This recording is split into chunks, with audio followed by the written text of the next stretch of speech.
고금리와 부동산 경기 침체 속에 한동안 잠잠했던 이 부동산 투자회사 리츠투자가 다시 주목을 받고 있습니다. 자세한 내용 부동산부 신동호 기자와 자세히 알아보겠습니다. 신 기자, 먼저 이 부동산 투자회사 리츠라는 단어는 사실 많이 들어봤는데 정확히 무엇을 어떻게 투자하는 겁니까? 먼저 개념부터 짚고 넘어가도록 하겠습니다. 리츠는 투자자들에게 자금을 모아서 부동산에 투자한 뒤에 또 임대 수익이나 매각 차익을 배당하는 상품을 뜻합니다. 흔히 이 부동산 투자는 큰 돈을 들여야 한다는 인식과는 달리 리츠 같은 경우에는 적은 돈으로도 부동산을 살 수 있다는 것이죠. 이 리츠는 또 법인세를 면제받기 위해서 이 배당 가능 이익의 90% 이상을 주주에게 배당하는데요. 이 주가가 하락을 해도 배당이 나오게 됩니다. 이 얼핏 보면은 이 부동산 펀드 와 비슷해 보이기도 하지만은 이 차이점이 많습니다. 부동산 펀드의 경우 하나의 자산만 보유할 수 있는 반면에 리츠는 여러 개 자산을 가질 수 있고요. 또 부동산 펀드가 주로 3년에서 5년 만기에 폐쇄형으로 만들어지고 만기까지 환매가 안 되지만은요. 이 주식을 발행하는 상장 리츠에 투자할 경우에 언제든지 자유롭게 사고 팔 수 있다는 장점이 있습니다. 네, 리츠 관련 투자 상품은 이제 몇 년 전 이 부동산 시장이 화랑기였을 때 상당히 인기였는데 아직 부동산 경기가 살아나지도 않았는데 다시 재조명을 받는 이유는 뭡니까?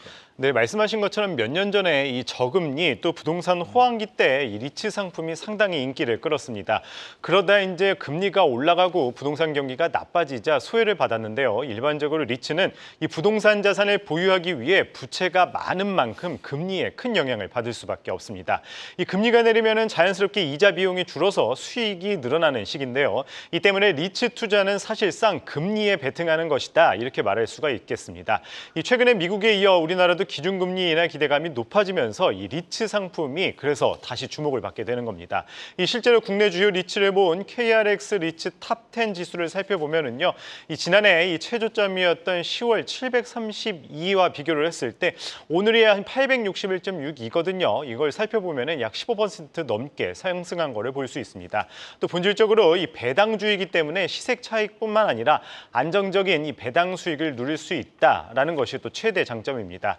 네, 한국리츠협회에 따르면은요, 이 지난해 국내 상장 리츠의 배당 수익률이 연 7.40%를 기록을 하게 됐습니다.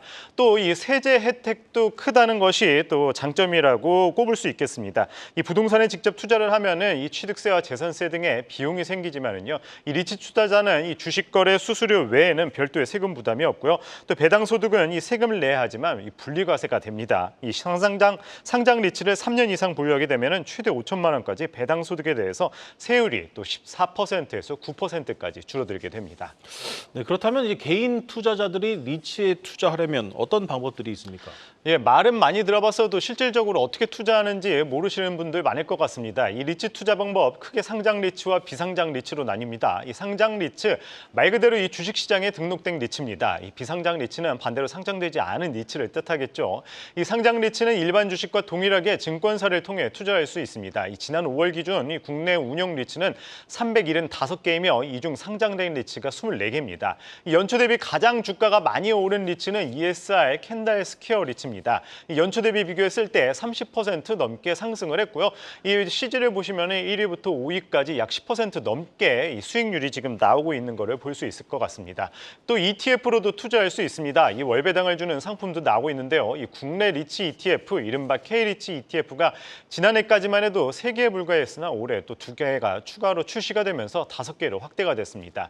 이 전체 순자산 규모도 3천억 원 수준에서 곱절이 넘는 7천억대로 현재 불어난 상황입니다. 네, 정부도 이 리츠 투자를 적극적으로 좀 밀어주는 분위기입니다. 최근에는 리츠 배당 확대법도 국회를 통과했다고요? 네, 맞습니다. 이 정부가 최근이었죠. 이 리츠 활성화 방안을 통해서 국민들에게 좀 더 안정적인 소득 확보 창구로 활용할 수 있게 만들겠다 이렇게 밝혔습니다. 이 개발형 리츠를 허용하고 헬스케어 등으로 리츠 투자 대상을 넓히기로 했고요. 이 말씀하신 대로 리츠 배당 확대법이 국회 본회의를 통과를 했습니다. 이 기존에는 리츠가 배당할 수 있는 이익을 계산을 할 때 이 자산 평가액이 하락하면 그 금액만큼 제하고 배당을 했는데요. 이 앞으로는 장부상 평가 손실을 반영하지 않고 실제로 발생한 리츠 수익의 90%까지 이 배당할 수 있게 됩니다. 이렇게 되면은 이 법인세 면제 혜택도 받을 수 있게 되고요. 이 투자자 입장에서는 실제 배당 수익이 커지는 장점이 있는 겁니다.